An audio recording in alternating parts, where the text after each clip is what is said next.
আজ সুপ্রিম কোর্টের শুনানির পর আমরা যার পর নাই হতাশ এবং ক্ষুব্ধ। অভয়ার ভয়াবহ ধর্ষণ ও হত্যার ঘটনায় যে তদন্তের ভার সিবিআই নিয়েছিল আমরা দেখতে পেলাম তাতে কোনো রকম অগ্রগতি হয়নি। বিচার পেতে এই দীর্ঘসূত্রিতার ভয় আমরা গোড়া থেকেই পাচ্ছিলাম।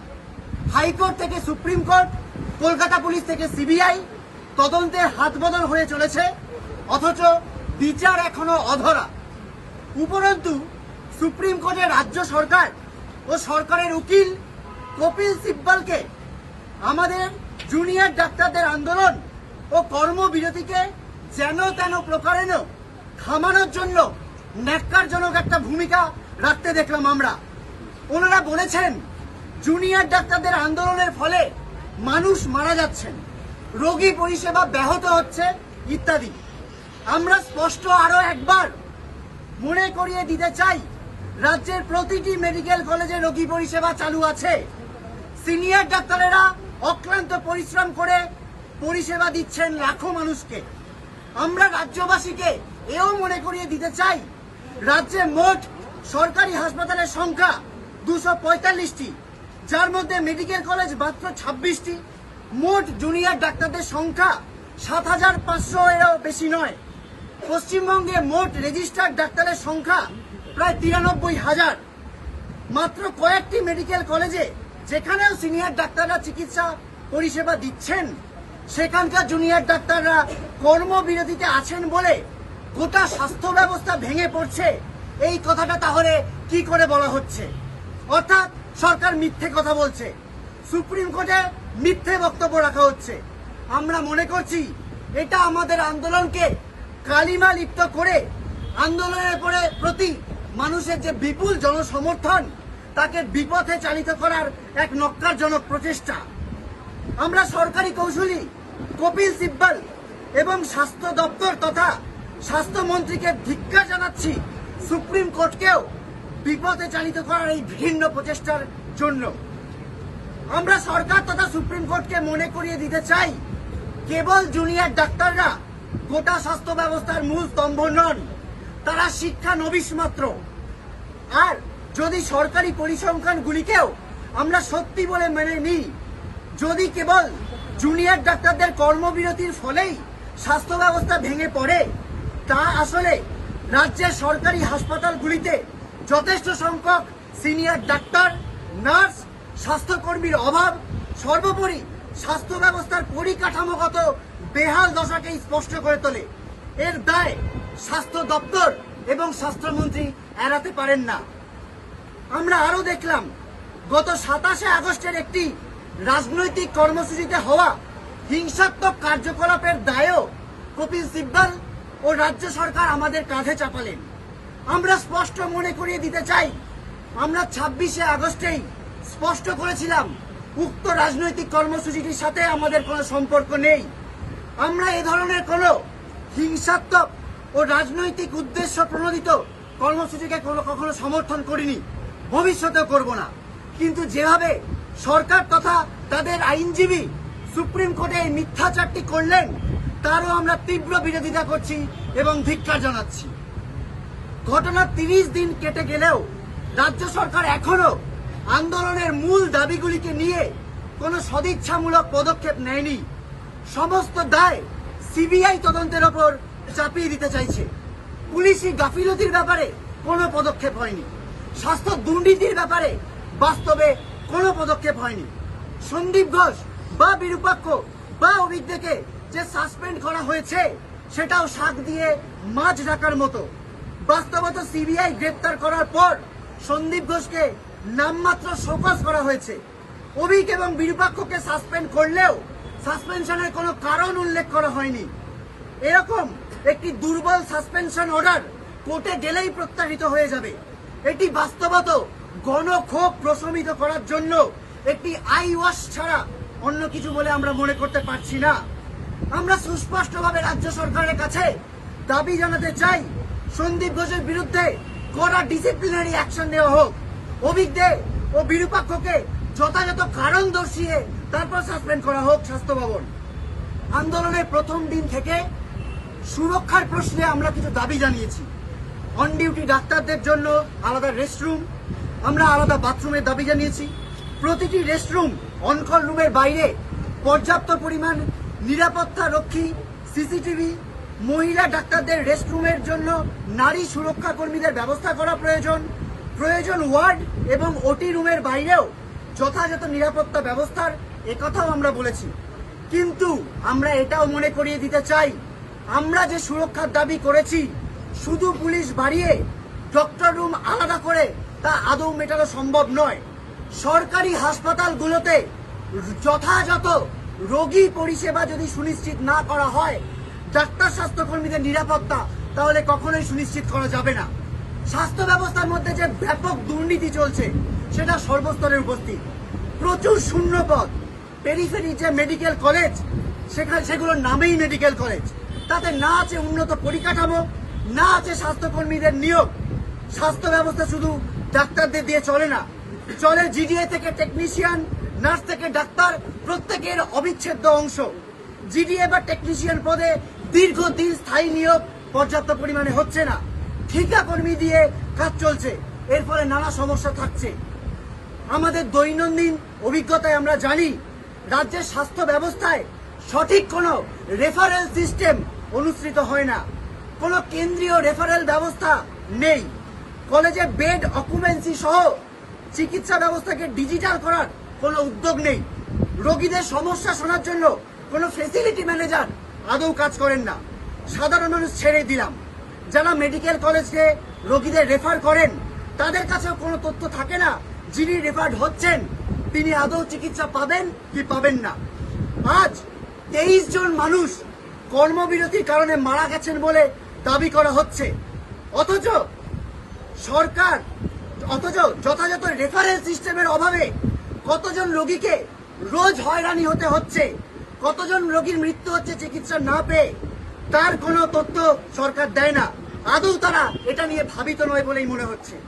চারদিকে সুপার স্পেশালিটি হাসপাতাল তৈরি করা হচ্ছে, খোলা হচ্ছে অগুন্তি মেডিকেল কলেজ, অথচ এই প্রতিটি জায়গাতে চিকিৎসা পরিষেবার অবস্থা ততই বচ্চ। যথেষ্ট সংখ্যক ডাক্তার নেই স্থায়ী নার্স, নেই স্বাস্থ্যকর্মী।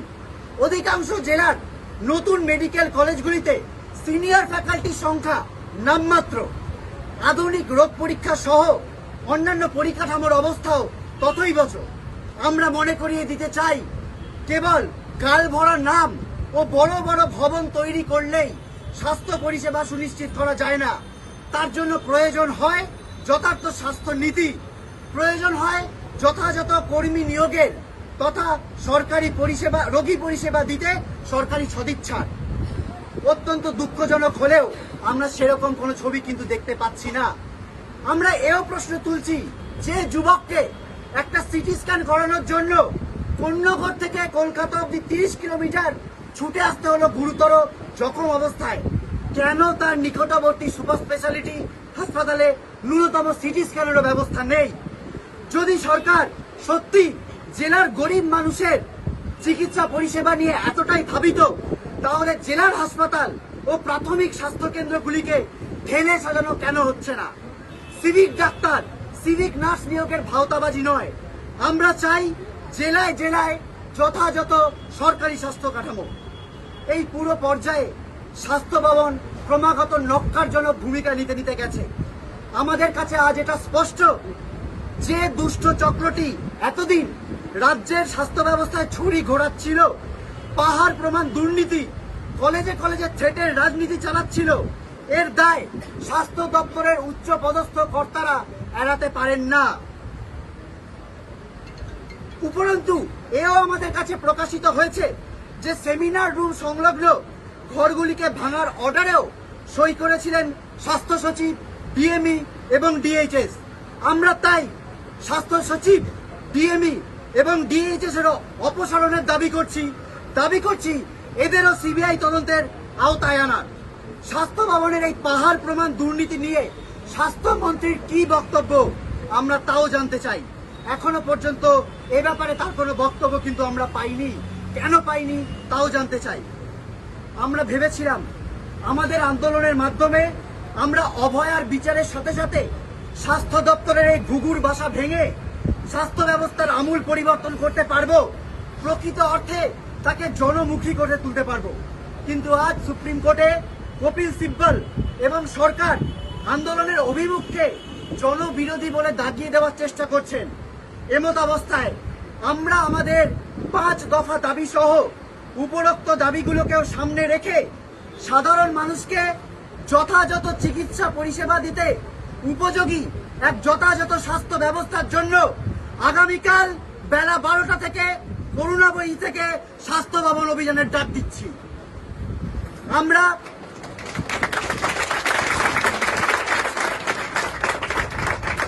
আমরা মাননীয় মুখ্যমন্ত্রীর প্রেস বিবৃতি থেকে জানতে পারলাম সিপি নাকি তার কাছে পদত্যাগপত্র জমা দিতে এসেছিলেন। তিনি নিজে দায় স্বীকার করেছেন তদন্তের গাফিলতি। তারপরেও কেন তার পদত্যাগপত্র জমা নেওয়া হয়নি? পুলিশের কাজ কি শুধুই ভিড় নিয়ন্ত্রণ করা? এদের ভরসাতেই কি মেয়েরা কাজ করতে যাবেন? অবিলম্বে তাকে কাজ থেকে অব্যাহতি দিতে হবে। অভয়ার পরিজনকে টাকা দিতে চাওয়া ডিসি নর্থকে তদন্তের আওতায় আনতে হবে। মিথ্যে কথা বলে অভিজ্ঞকে আড়াল করতে চেয়েছেন ডিসি সেন্ট্রাল, তার বিরুদ্ধেও শাস্তিমূলক পদক্ষেপ নিতে হবে। আজকে আরজি করের মতো অবস্থা আমরা চাই না ভবিষ্যতে কোনো মেডিকেল কলেজে হোক, কিন্তু 9ই আগস্টের ঘটনা কোনো বিক্ষিপ্ত ঘটনা নয়। কলেজে কলেজে চলতে থাকা থ্রেটের রাজনীতির আলটিমেট এবং জঘন্য পরিণতি। প্রত্যেকটি কলেজ ইউনিয়ন এবং আরডি এর নির্বাচিত প্রতিনিধি দলের সাথে কলেজ কাউন্সিল ও রোগী কল্যাণ সমিতিতে অংশীদারিত্ব সুনিশ্চিত করতে হবে। এর জন্য প্রত্যেকটি কলেজে সুস্থ ও গণতান্ত্রিকভাবে ছাত্রছাত্রী ও জুনিয়র ডাক্তারদের মধ্যে নির্বাচন করা সরকার।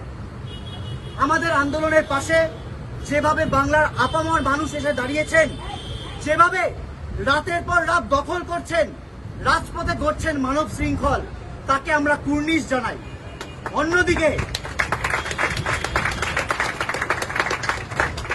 অন্যদিকে যেভাবে নৈহাটি থেকে বারাসাত, মাথাভাঙা থেকে কাঁচরাপাড়া সাধারণ মানুষের ওপর শাসকের গুন্ডা বাহিনী ও উর্দিধারী পুলিশের আক্রমণ নেমে এসেছে, তাকে আমরা তীব্র ধিক্কার জানাই। আমাদের এই আন্দোলন এক সার্বিক আন্দোলন, সাধারণ মানুষের আন্দোলন। সরকার বা সুপ্রিম কোর্ট এ কথা যেন ভুলে না যান। সাধারণ মানুষের ওপর এহেন ঘৃণ্য আক্রমণ আমাদের ওপরেও আক্রমণ হিসেবেই আমরা দেখছি। দাবি তুলছি অবিলম্বে এই ঘটনাগুলির সাথে জড়িত সকলকে শাস্তি দেবার। আজ মুখ্যমন্ত্রী সব ভুলে মানুষকে উৎসবে ফিরতে বলেছেন। আমরা তার এই বক্তব্যের তীব্র নিন্দা জানাচ্ছি।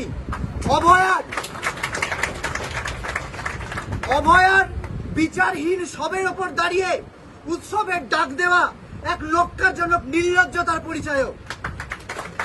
বিচার না পাওয়া অবধি উৎসবে ফেরার আবেদন অশ্লীল এবং অমানবিক। মুখ্যমন্ত্রীকে অবিলম্বে এই বক্তব্য ফিরিয়ে নিতে হবে। পাশাপাশি মাননীয়া যেভাবে অভয়ার পরিজনকেও মিথ্যেবাদী বলে অভিহিত করতে চেয়েছেন, আমরা তাকেও তীব্র ধিক্কার জানাচ্ছি।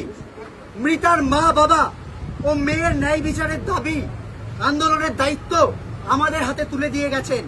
তাই এর শেষ না দেখে আমরা আন্দোলন থেকে পিছু হটতে পারি না। আমরা সরকারের উদ্দেশ্যে স্পষ্ট জানিয়ে দিতে চাই, আগামীকাল বিকেল 5টার মধ্যে রাজ্য সরকার পদক্ষেপ গ্রহণ করে আমাদের এই দাবিগুলি মিটিয়ে দিক, তবেই আমরা কর্মবিরতি প্রসঙ্গে ওনাদের আবেদন নিয়ে ভেবে দেখতে পারি। অন্যথায় আমরা বুঝব সরকার আদৌ চান না এই অচলাবস্থা কাটুক। সেক্ষেত্রে রাজ্য জুড়ে যে পরিস্থিতি তৈরি হচ্ছে তার জন্য আমরা সরকারকেই দায়ী করতে বাধ্য থাকব।